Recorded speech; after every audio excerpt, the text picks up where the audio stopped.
bodybuilding versus sports performance. A lot more similar than dissimilar, and in this episode, I'm going to take you through how 100%, hands down, being a fan of bodybuilding content, having a lot of creators that I like, going down my own bodybuilding workout kind of rabbit holes, although not very effective, has 100% made me a better sports performance coach, strength and conditioning coach, helps me write better workouts, get better gains more effectively, and all of that good stuff. So let's dive into the truths, how they're similar, how they're not, and the real life examples of how I apply bodybuilding as a sports performance coach. First, the hypothesis, what's the point? Why are we here?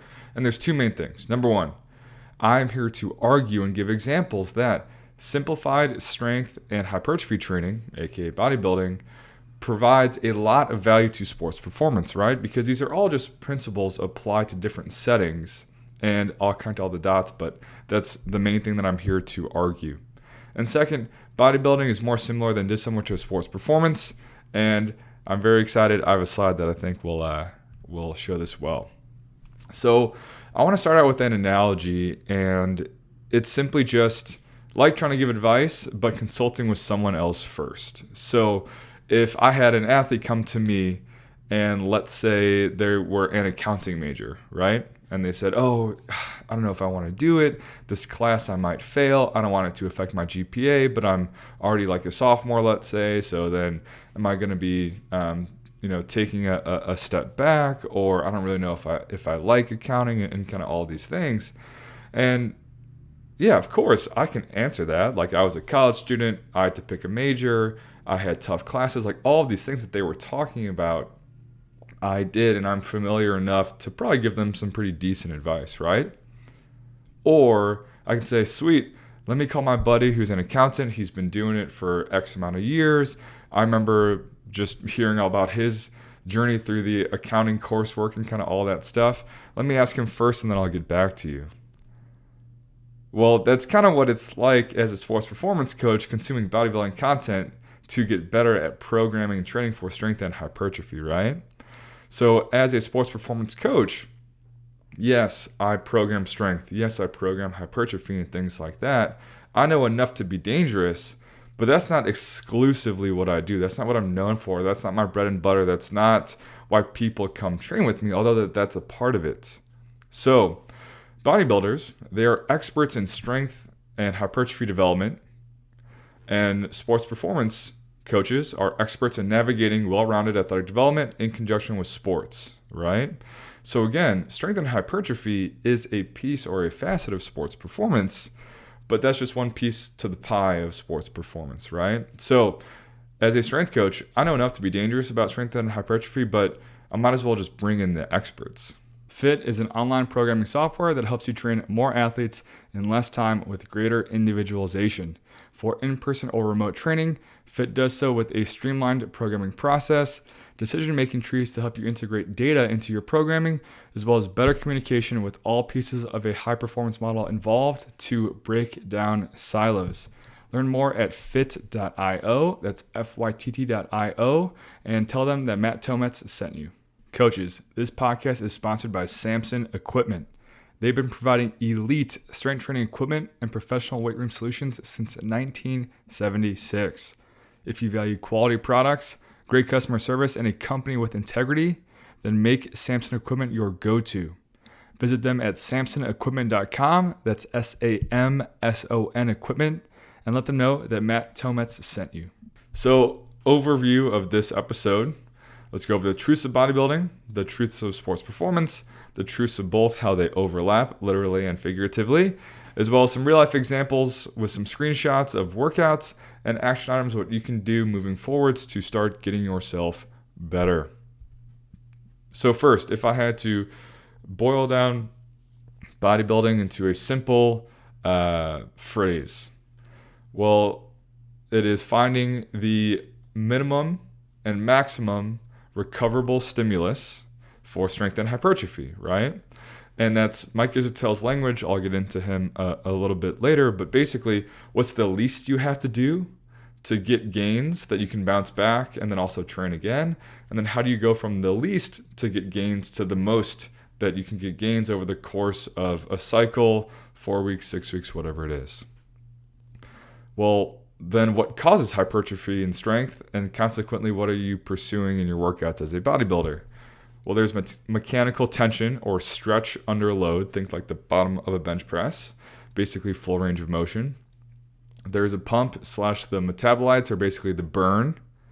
There is soreness, although soreness isn't direct. Soreness is more a proxy of if you're doing all of those other things, but basically soreness knows that you're on the right track, that you're getting some muscle damage, appropriately so. And proximity to failure, which I think is one of the biggest ones that I've been a fan of, that I've applied as a sports performance coach, right? So basically, if you're doing 10 reps, how many more reps could you have done? So if you could have done 12, but you stopped at 10, then you had 2 reps in the tank, 2 reps till failure. That's how close to failure you were. And then how do you just tweak those variables over time to give the best possible stimulus, right? Mixing and matching with different exercises for different amounts of tension and stress and mind-muscle connection, and listening to your body to add or take away volume based on how sore you are and how you're recovering or not, and keeping these principles in the back of your mind, like how close to failure you're getting and things like that. Truths of sports performance. So obviously different. You have to create a lot of force in a little time, and that's one of the most unique things about sports is that there is a time constraint piece to it, right?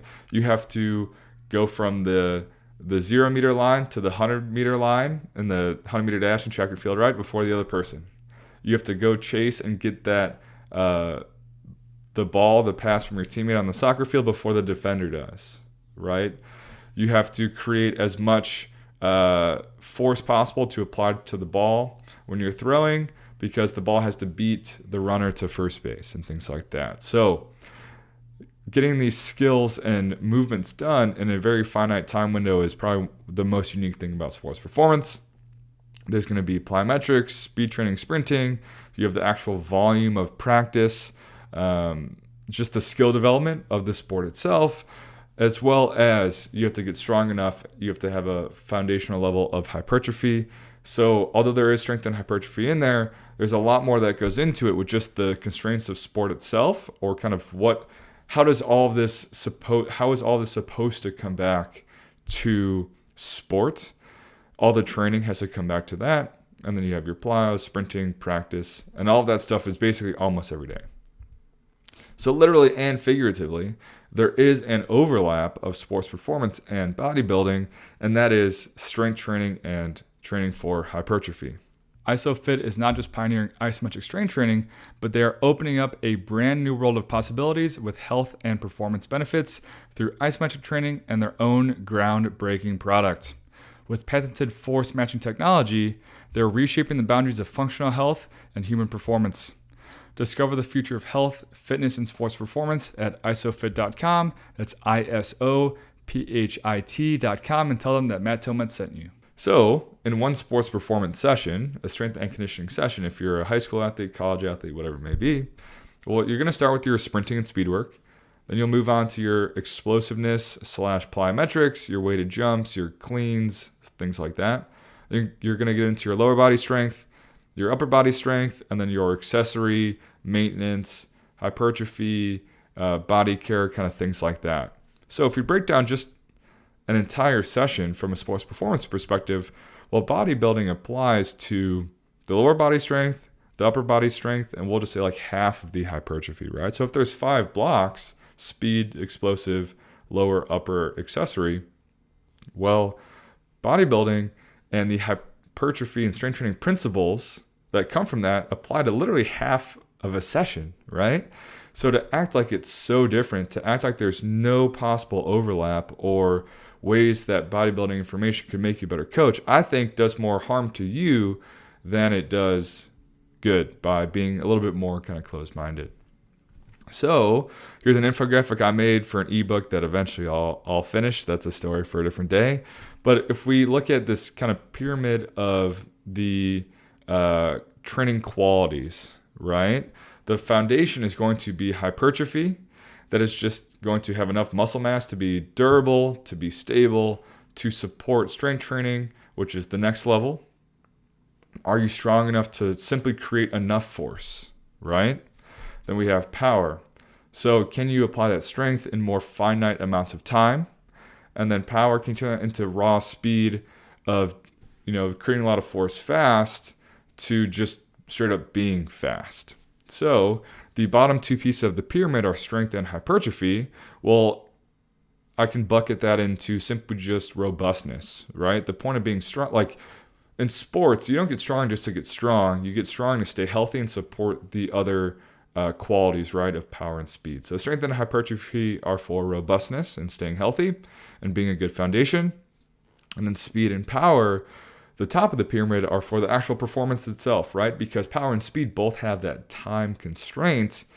So those two things are going to be helpful for performance. But if I cross out robustness because it's strength and hypertrophy and I just put in the word bodybuilding, well then bodybuilding becomes the foundation of kind of sports performance and speed and power, right? So again, it's a lot more similar than dissimilar. So again, I'll go back to this slide, minimum/maximum recoverable stimulus for strength and hypertrophy, right? So that was the phrasing that I used to summarize bodybuilding. Well, if I cross that out and I simply just said, all right, well, cool. What causes strength and hypertrophy? Well, we have all these factors and we have to tweak these variables over time to give the best stimulus possible to get stronger and bigger. Well, you'd probably be pretty into it, right? So is it just the fact that I'm calling it bodybuilding, or just the fact that maybe that word has a little bit weird of a connotation? Or what is it that could potentially turn someone off to pursuing bodybuilding content for their strength and hypertrophy kind of continuing education and development? Because the contents of it are really good, and I'm here to argue why and how it has 100% made me a better coach. So that's my argument of how they're more similar than dissimilar. And next, let's get into the principles, how they're actually applied, and the examples. Principles are applied through methods, right? So you have the methods of quote-unquote bodybuilding, you have the methods of powerlifting, you have the methods of whatever it is, but they are all just ways to apply the principles that we all learned in Exercise Science 101. That's in the first chapter of every ebook and textbook of specificity, progressive overload, and all things like that. So if we're principle-minded, these specifics are going to reflect the goal, the situation, the setting, the circumstance, right? If I'm a power lifter and it's just me, it's after work, I'm at a powerlifting gym, and I have a 2-hour limit to get just my strength training in, right? Well, I'm going to be a lot more liberal with my rest, with things like that, versus if I have 35 athletes in an hour time slot that got cut short 15 minutes because practice ran late and we still have to get our strength work in, right? But there's truths between both of those settings about getting stronger. So if you're applying your principles, then you can tweak and modify based on whatever constraints you have or whatever methods you can use or can't use based on your setting. And I think that it's always valuable to know what doesn't apply compared to what does apply. So, and this is an argument I'll make later of, if I know what bodybuilders are chasing, if I know how they train, if I know their methods, right? Well, for example, like soreness doesn't really fly in sports performance because they have practice every day, and that's the most important thing. And just, it's super high frequency every day versus bodybuilders have a split, push-pull legs, just as an example. Well, if I know what they're doing to cause soreness, if I know what their landmarks of total sets, let's say, that causes soreness is, well, then I know my kind of upper boundary, right? So it's important to be more well-rounded and not just only kind of, confirmation bias, only consuming content that 100% will apply. But also, if you know what to avoid and you are intentionally avoiding that, well, that's also a choice that you're making. So there is a lot of value in also learning what doesn't apply to your setting. And all the credit goes to Mike Israetel, RP Strength, Renaissance Periodization. That's a tongue twister. He's, Dr. Mike Israetel, RP Strength, just anywhere on social media, his YouTube. And although, yes, he's huge, he's not natty. But I just appreciate him explaining the why, the principles, right? That's how I've been able to apply this as a strength coach.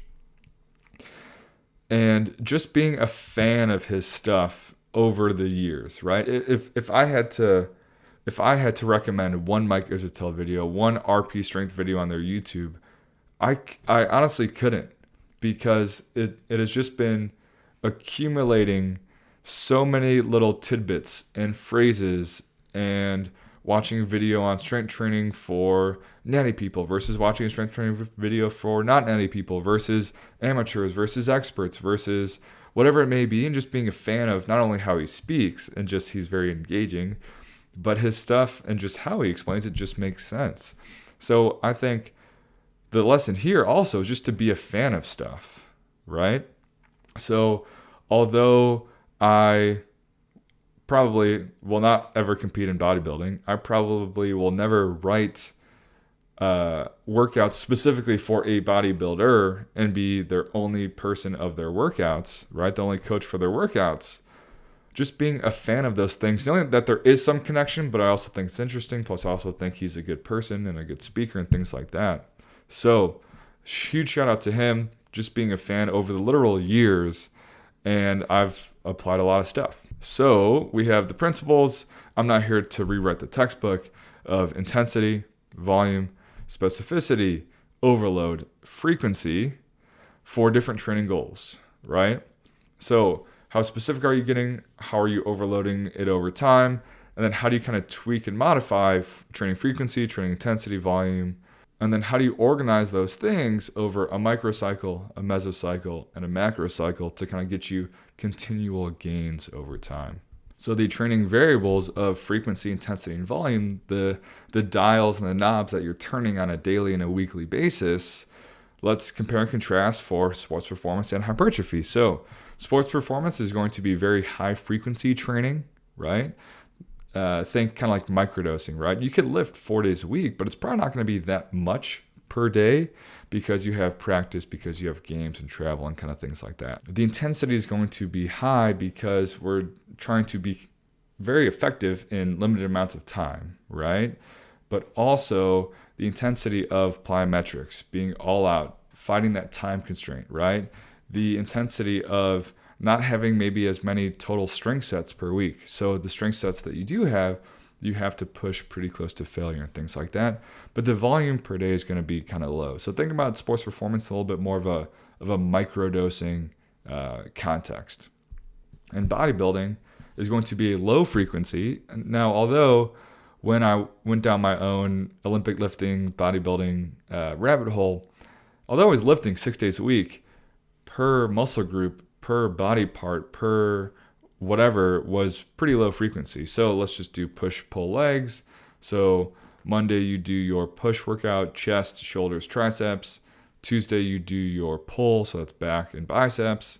And then Wednesday you do your legs. Well, you have 2 complete off days of those muscle groups if you go Monday, Tuesday, Wednesday, and then you repeat Thursday, Friday, Saturday. So relatively low frequency. The intensity is going to be moderate/high.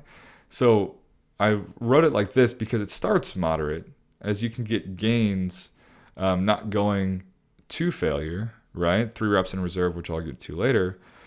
But also it's strung out more intentionally over, if you're prepping for a show, oh my gosh, you're going to have months on months on months. So knowing that not everything has to be crazy high intense, especially at the beginning, but then you do get to the high intensity stuff towards the end. Every 4 weeks, you're going to bump up the intensity, then bring it back down, things like that. And the volume is going to be high, right? And knowing that volume and intensity are more or less going to have an inverse relationship plus the X factor of the frequency, it makes sense. You're going to do a lot of stuff, but not that frequently, and it's going to be moderate to high intensity. So if I just apply these variables of frequency, intensity, and volume to sports performance and bodybuilding with the actual examples, which I kind of already laid out in the previous slide, but the frequency of sports performance is going to be total body training because, again, you're not doing that much per day, but you're doing it a lot of days. So over the course of a week, you get a lot done.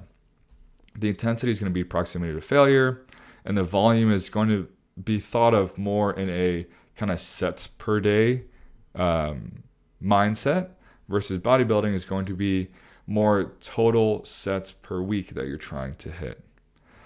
And the frequency of bodybuilding, like I said, is splits, and also the intensity is going to be proximity to failure. So just comparing and contrasting again. So the examples of how I have applied bodybuilding to sports performance. So if we go back to what causes strength and hypertrophy, the biggest thing that I applied is proximity to failure, and just understanding that for strength, but also hypertrophy, you can be 0 reps from failure, 1, 2, or even 3 reps from failure, and still get good gains. And I've just never heard that explained like that, or that phrasing, or that vernacular in a sports performance context. It's pretty much just percentage charts and maybe some APRE auto-regulation stuff. I guess that's kind of reps in reserve, like how many did you do? But just the framework and the mindset of reps in reserve just got me a lot of light bulbs, and also for my athletes as well, which I'll get into. But even applying this to something more sports performance like VBT, velocity-based training, with gym awareness, for example, is I wanted to make sure that my VBT programming was aligning with some of these reps in reserve kind of frameworks. And if the rep ranges and the bar speed zones were aligned, and the training that I was programming and writing was actually doing what I thought I was doing. So I made this chart, for example, if we just assume, these are some big assumptions, but closer than further, that 0 reps in reserve at 1 rep, basically a 1 rep max, is going to be near kind of 0.3 meters per second. And if we assume that 0.5-ish meters a second is 80% of your max, that's just a good ballpark. Well, 80% of your max is like an 8 rep max. And then basically you can read the chart, but more or less, I just filled in the dots because basically every rep is going to be 0.03 meters per second slower. And then basically I know that if I have 1 rep in reserve at 2 reps, well, that's going to be just like a 3 rep max, right? So then I know if I want my strength work to be, 2 to 3 reps from failure, because it's week 1 and week 2, and here's how many total reps I'm doing, well, then I know that their bar speed should be around this-ish. So I'm using these principles of bodybuilding to kind of set my thinking and my programming in the sports performance context. So next, again, with this proximity to failure, I think it's really interesting to talk about the teaching aspect, right? So even at the Division I Power 5 level as a strength coach last year, these college athletes are really smart, but mostly just in the classroom. Just kidding. They are good kids, smart kids. But again, I do this for a living and they don't. Not even their majors relative to this stuff. So if I have simple things that can get principles and ideas and knowledge across to them so they can make better decisions, I can coach them better, we can speak the same language, I think reps in reserve is 100% super simple and effective in my own experience to doing so. So here's an example of how this gets turned into real life. So I have trap bar deadlift, 3 seconds down. I think it was 5 reps. It was like the first kind of off-season phase. And I put reps in reserve 1 to 2. And although there was no bar speed on this, I just wanted them to know that they are not taking this to failure. It's early off-season. We have somewhere to go later. We don't have to crush it in these first few weeks, or even this first program, this first 4 weeks. So to have a simple, objective way after they're set, hey, how many more could you have done if you had to, right? That's what reps in reserve is. And just to have it visually on their paper of, oh no, I'm not supposed to take this to failure. I'm supposed to have 1 or 2 in the tank, versus me just saying it one time at the beginning of the session and then assuming that they're going to remember it, right? But then I have also something to keep them accountable to, right? So it was the first week, it was 5 reps, and this athlete only got 4. And I was like, dude, that's like rep in reserve -1, It's like I talked about it at the beginning of the session, and it's on your sheet. And I've also used this phrasing before, right? Of reps in reserve. I also think you can't assume that the athletes know certain things or don't know certain things. So just another example of reps in reserve. As I got more into it, as I realized that it had a lot of value with my athletes, there was this athlete, I think we were deadlifting also, but it wasn't the tempo. And, they did like 5 reps and it looked like they could have done at least 5 more, if not more than that. And I was like, hey, how many more could you have done if you had to? And they're like, I don't know, 6 or 7. And I'm like, oh my gosh, dude, that was a warm up, And basically, this is on me, but this was the back half of the year. And it's like, how close to failure had this athlete been getting or not getting for the previous 12, 16 weeks, right?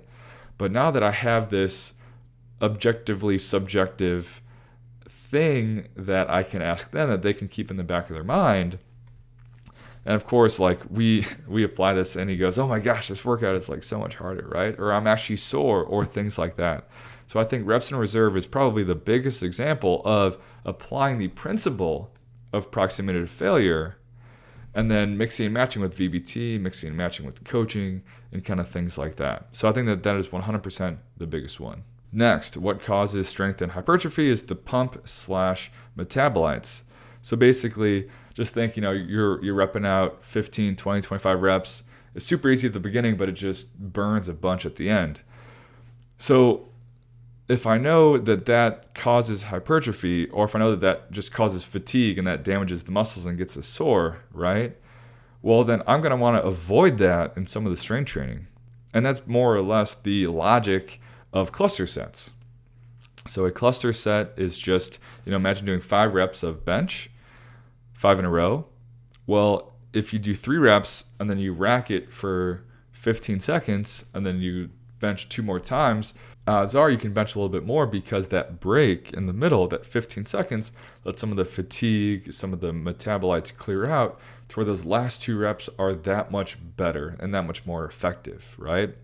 So I didn't make up cluster sets, but just understanding, oh, okay, so that's why I would or wouldn't apply this, and that's what bodybuilders are going after, but that's not what I want. Then you can kind of put it all together, and it just reaffirms a little bit more why I'm doing or not doing certain things. And then on the flip side, athletes are like, oh man, what's the point? And then I can just simply explain it because I know it better. So next we have mechanical tension / full range of motion. So stretch under load is super hypertrophic. And again, we're going to do a row anyways. But if I can be a little bit more intentional about how I coach it, how I program it, the cues that I put on their sheets, and even their buddies can say, hey dude, like there's a 1-second pause at the top, don't forget, right? Or hey, you're kind of swinging the weight, try not to do that next time. So on this program, we had a 3-point single arm dumbbell row. So think, your hand supported, basically 2 feet in your hand is 3-point. Single arm dumbbell row, 0, 1, 0. So 1-second pause at the top. And I literally wrote in no momentum, full range of motion. And what I have put that in, if I hadn't, kind of gone down this bodybuilding rabbit hole, maybe not. But now I'm that much more intentional about just a simple exercise like a single arm row to getting what I really want out of it, because that is going to be a strength and maybe a little bit of hypertrophy movement, right? Knowing that we need mechanical tension, we need full range of motion. So how do I help them? How do I help my athletes execute this to the best of their ability? That's writing in a pause at the top, and that's writing the actual words of no momentum, full range of motion as a reminder. So next, going back to the pump / metabolites and not applying certain things, is game day, or it could be game day, but in this setting, at least for me, it was day before lifts. So again, this applies to both of those things. So if we know that we want to avoid soreness, but I want the athletes to get a little bit of a pump, if I want them to feel good, well, what causes soreness, what causes a pump, and how do I not do those things, right? So first, what's going to cause a pump? It's going to be some reps, and it's going to be time under tension, right? So I programmed in a row, 5-second pause for only 3 reps. So knowing that the stretch under load, right? So think kind of like the bottom of a row. And all of the reps and all of the sets cause soreness, Well, if I'm only doing 2 sets, if I'm only doing literally 6 total reps of just going in and out, but I'm getting 30 seconds of just holding the row and activating those muscles and turning them on and accumulating a little bit of fatigue because muscles are working during isometrics, right? Well, I found a lot of value in athletes feeling really good, but then they weren't going to be sore the next day, So longer holds, less reps, less sets, but still going through that full range of motion is a great example of how I'm still chasing a little bit of a pump, but I'm trying to avoid the soreness by avoiding a little bit more of the volume in the reps. Next is the arm farm epiphany. I was on Adam Moreau of Flex Pro Grip, his podcast, the Layback Podcast. Really like how that podcast came out. If you want to hear me talk a little bit more about some of my baseball specific things, that's a baseball more specific podcast. But he actually framed this. We were on the phone and just talked about training and all these things. And I was just telling him about how when I played, I avoided doing arms as a pitcher because I don't want to get too big and kind of all these things. And this last year, I'm programming in a little bit more direct bicep and tricep work to help guys feel good. And an athlete of mine goes, "Oh, coach, my arm feels better the more arms that I do." And I was just like, oh, so if you want a muscle to get better, you have to actually train it. It's just like big light bulb, right? But the epiphany was like similar to how Eric Cressy kind of changed his stance and views on the sleeper stretch. I remember one of his reasons being, well, what other joint do we take to end range of motion and just jam it there and hold it, right? Basically the shoulder with internal rotation. It's like none. It's like, what other joint / muscle, if it's bothering us but it's important for our sport, do we just completely ignore and not touch or address?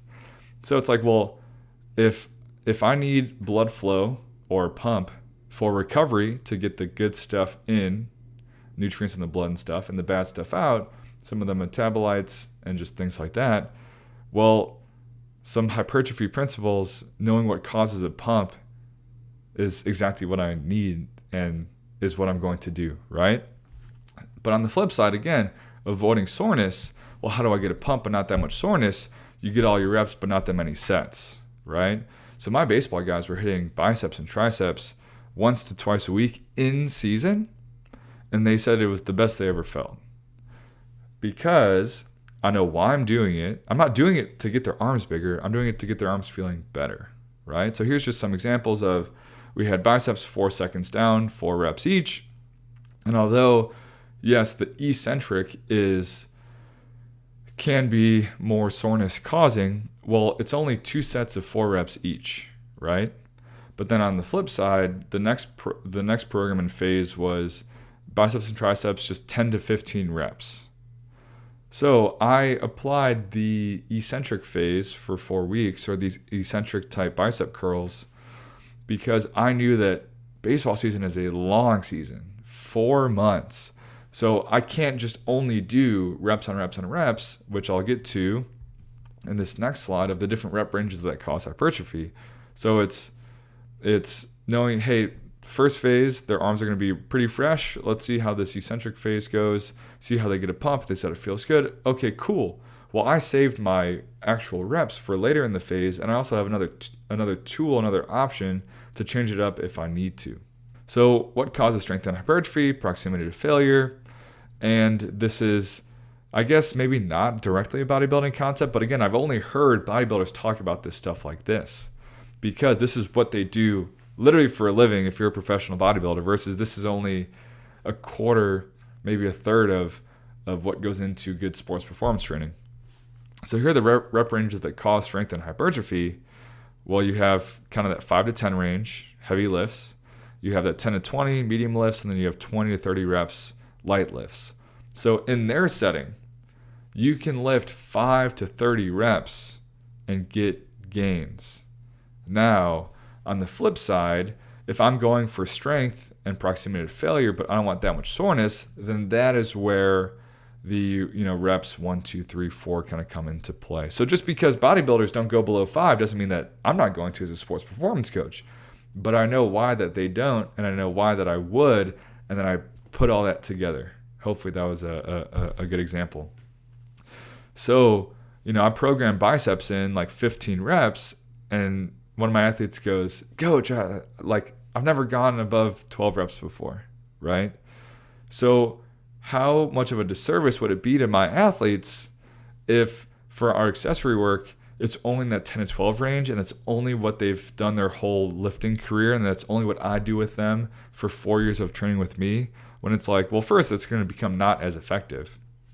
And second, there's so many other rep ranges, 15, 20, 25, even 30, that are going to cause hypertrophy, that are going to have some variation to it, and let everything else be more effective because you're varying it up over time. And how I applied this was, one phase was bis and tris, 10 to 12 reps. The next phase was 12 to 15. The next phase was 15 to 20, and then 20 to 25. So we worked up to those higher reps. It's not like the first day I'm programming 4x30 bicep curls, obviously. But again, it's like, all right, well, how do I get to that 20 plus rep range over time? That's not going to cause excessive soreness. Well, then I'm just going to be more intentional about how I get there over time. So to kind of sum it up, bodybuilding and the principles and some of their examples of just how they apply these principles are just more tools for you to get stuff done. And it helps you be more creative if, let's say, you're traveling and you're using another team's weight room and they don't have as much stuff. Let's say you have to change it up, right? Like just get into a different rep range. Like how simple of an idea, and it makes so much sense. But literally, this athlete had never gone above 12 reps for anything before. Or if coach just wants a super tough workout for whatever reason, right? Well, bodybuilders know how to make stuff suck. Some of their advanced intensity techniques and things like that.